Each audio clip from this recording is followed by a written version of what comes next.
This is a video about pointless babble. It is not in itself pointless babble. Not in my opinion, anyway.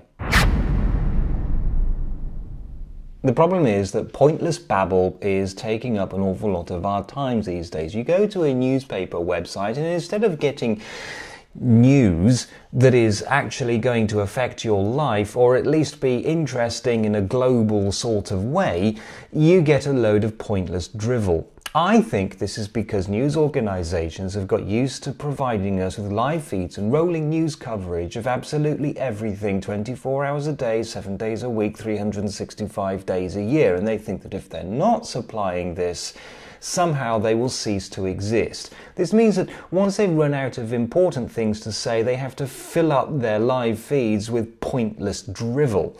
That's why, for example, I ended up knowing that there was a great controversy surrounding exactly which suit the Prime Minister of Britain was going to wear to the royal wedding.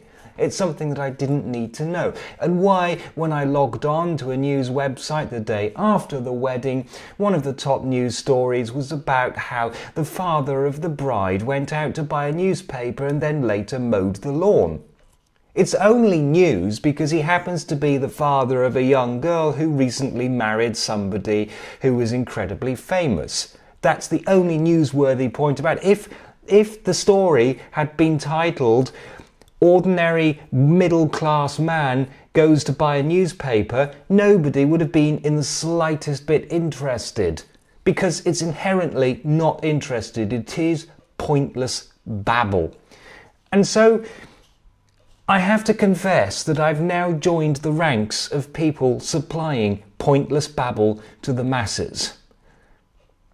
And Sugar Talker in particularly, I know we've talked about this and I'm very, very sorry, despite the fact that I've lampooned the very concept in the past, very successfully I might add. Well, put it this way. Okay, that's it, right? Okay. Now, I'm not going to put too much pointless babble up there, and there is actually a legitimate reason why I got this. There is a perfectly legitimate reason, believe me. I'm not going to go into it now, but there it is. If you want to hear or read my pointless babblings, then by all means do so and follow me. That's all I really have to say.